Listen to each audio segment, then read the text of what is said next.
রোশনাইকে চ্যাটার্জি বাড়ি নিয়ে যেতেই খুশি হলো আরণ্যক। সম্পূর্ণ জানতে ভিডিওটিতে একটি লাইক করে প্রথম থেকেই দেখতে থাকো। গল্পের শুরুতেই দেখা যায় আরণ্যক তো অসুস্থ। আরণ্যকের দেখভাল করার জন্য রোশনাইকে রীতিমতো অ্যাটেন্ডেন্ট করে সাজিয়ে রেখেছে ছোটু। এরপরেই রোশনাইয়ের সাথে কথা বলতে থাকে আর বলে, জানো তো রোশনাই, তুমি যা করেছো বাদশার জন্য, বাদশা যদি সবটা জানতে পারে কখনোই তোমার ওপরে আর রাগ করে থাকতে পারবে না। আর তখনই রোশনাই বলে, কিন্তু আমি যে সেটা চাই না ছোটু। আমি চাই স্যারজি আমার উপরে রাগ করেই থাকুক। আমি যেই অন্যায়টা করেছি সেটা তো অন্যায় বলো, সেটা তো আমি একদমই ঠিক করিনি। তখনই ছোটু বলে, তুমি কি করেছো? তখন রোশনাই বলে, আমি স্যারজিকে অপমান করেছিলাম। যখন স্যারজি আমাকে আনতে গিয়েছিল তখন আমি স্যারজিকে অনেক খারাপ খারাপ কথা শুনিয়েছি। আসলে আমি নিজের ইচ্ছা এটা করতে চাইনি, আমি বাধ্য হয়েছিলাম।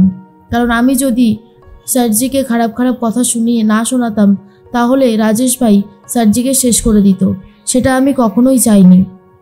এর মধ্যেই ছোটু বলে, সব কিছু ঠিক হয়ে যাবে। বাদশাকে তো আমি বলবো তুমি ওর জন্য কি করেছো। তুমি যদি ওকে রক্ত না দিতে, ভগবানের কাছে প্রার্থনা না করতে, তাহলে ওকে সুস্থ করা যেত না। সেটা আমি খুব ভালো মতন জানি। ভগবান তোমার প্রার্থনায় সাড়া দিয়েছে বলেই আজকে আমরা আরণ্যককে বাড়ি ফিরিয়ে নিয়ে যেতে পারবো। এই কথাটা সবাই অস্বীকার করতে পারে, কিন্তু আমি কখনোই অস্বীকার করব না। আর এটা আমি জানি অস্বীকার করাটা ঠিক হবে না, তাই যেটা সত্যি সেটা তো বলতেই হবে, সে কথা অস্বীকার করা যাবেই না। এর মধ্যে ছোটু বলে, কি হচ্ছে রোশনাই, তুমি কাঁদছো কেন? রোশনাই তখন বলে, না ছোটু, তুমি কোনোভাবেই স্যারজিকে সত্যি কথাগুলো বলবে না।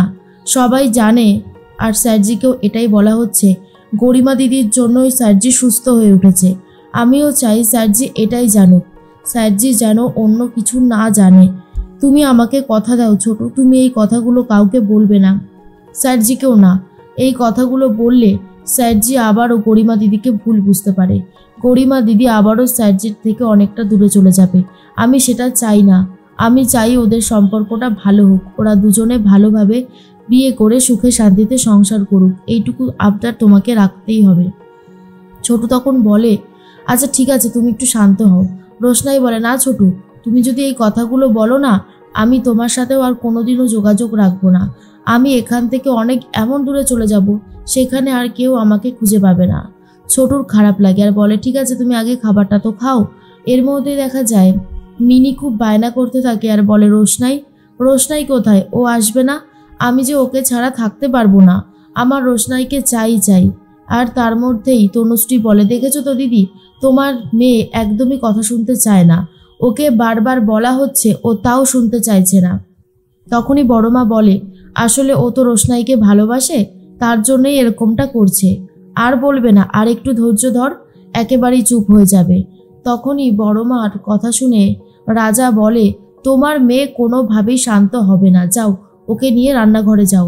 তখনই বড় মা বলে, হ্যাঁ রে রাজা, আমার মেয়েটা বুঝলাম, জাহ্নবী না হয় পরের মেয়ে, কিন্তু তুই তো আমার পেটের ছেলে, মিনিও আমার পেটের মেয়ে, তোরা তো ভাই বোন হোস। তুই না টিচার, তুই না কলেজে পড়াস, তুই কেমন ছাত্রছাত্রী তৈরি করিস রে? তুই তো নিজের বোনকেই সহ্য করতে পারিস না। হ্যাঁ, আমার মেয়েটা একটু অন্য রকমের, সবাই তো এই পৃথিবীতে সমান হয় না, কিন্তু তুই যেটা করিস না সেটা অন্যায় করিস।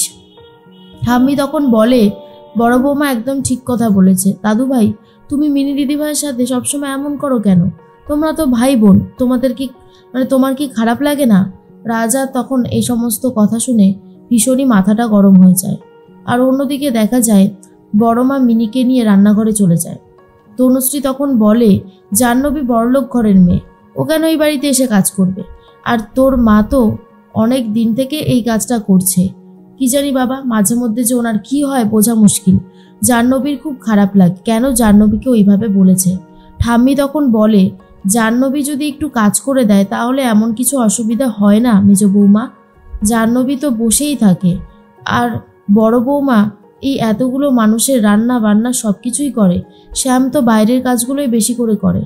তাহলে বড় বৌমার হাতে হাতে যদি কেউ কাজ করে দেয়, সাহায্য করে দেয়, তাহলে অসুবিধার কি আছে? এই সংসারটা তো সবারই, তাই না? তনুশ্রী বলে, কেন মা, এটা তো সম্ভব নয়। আমরা হলাম বড়লোক বাড়ির মেয়ে, আমরা আগেও কোনোদিনও কাজ করিনি বাপের বাড়িতে, শ্বশুর বাড়িতে এসে আমরা কাজ করতে যাবই বা কেন? এর মধ্যেই বাবলু বলে, মা তুমি এসবের মধ্যে থেকো না। আর এই যে মিষ্টু, তুমি কি বলছিলে কি পার্টি ফাটি করবে? তখনই মিষ্টু বলে, হ্যাঁ বাবা, আমরা দাদাভাই আসার জন্য একটা বড় পার্টি রাখবো, খুব মজা হবে, হই হুল্লোড় হবে, সেই দিনটার জন্যই অপেক্ষা করে বসে আছি। তনুশ্রী তখন বলে, সেটা তো ভালোই হবে, করো, তোমাদের যা মন চায় সেটাই করো, আমাদের কোনো আপত্তি নেই। এর মধ্যেই মনে মনে ভাবতে থাকে রাজা, মা আমাকে এতগুলো কথা শুনিয়ে গেল। জাহ্নবীরও মাথাটা গরম হয়ে গেছে। আর অন্যদিকে দেখা যায় রোশনাইয়ের সাথে তো ছোটু কথা বলে। ছোটু রোশনাইকে জানায়, তোমাকে আমাদের বাড়িতেই নিয়ে যাব, কিন্তু তার আগে একটা প্ল্যান করতে হবে, বুঝলে, কারণ প্ল্যান ছাড়া কিছুই সম্ভব নয়। কি প্ল্যান করব এখন শুধু সেটাই ভাবছি, ভালোই ভালোই আগে সব কিছু হয়ে যাক।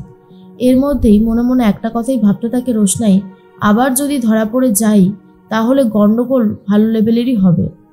পরের দিন সকাল হতেই চলে এসেছে আরণ্যকের সাথে দেখা করতে তনুশ্রী, বাবলু, জাহ্নবী, রাজা, গরিমা সবাই। তখন রোশনাই আরণ্যকের জন্য ফ্রুট জুস করছিল। ঠিক সেই মুহূর্তেই রোশনাইকে বারণ করে গরিমার, বলে, তোমার যদি কাজ হয়ে গিয়ে থাকে তুমি এখান থেকে যাও। ছোটু তখন বলে, ও তো বাদশার জন্য ফ্রুট জুস করছে। এর মধ্যেই বাবলু বলে, বাদশা কেমন আছো?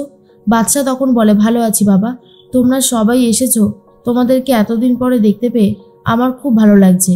আর তখনই গরিমা বলে, তুমি যে সুস্থ হয়ে উঠেছো এটা যে আমাদের কাছে কত বড় একটা পাওনা, তুমি সেটা জানো না আরণ্যক, আমরা সবসময় চাই তুমি ভালো থাকো, সুস্থ থাকো। এর মধ্যেই রাজা বলে, তোর ওপরে রাহুর দৃষ্টি পড়েছিল, সেটা যে সরে গেছে এটাই অনেক বড় কথা। যাই হোক, তুই আর ওই মেয়েটাকে কিন্তু মনে রাখিস না, ওই মেয়েটা তোর জীবনটাকে পুরো নরক বানিয়ে ছেড়ে দিয়েছিল। আরণ্যক বলে, না আমি আর ওকে মনে রাখছিও না।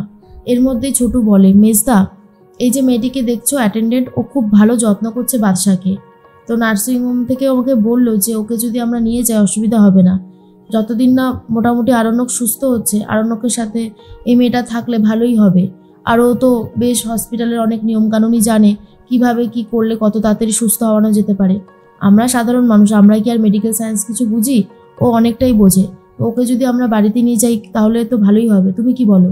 তখনই বাবলু বলে, তুই তো কথা বলে নিয়েছিস হসপিটালের অথরিটির সাথে, আমার কোনো অসুবিধা নেই, ও কি যেতে চাইবে? এই মেয়ে তুমি যাবে? রোশনাই তো ঘাড় নেড়ে বলে, হ্যাঁ যাবো।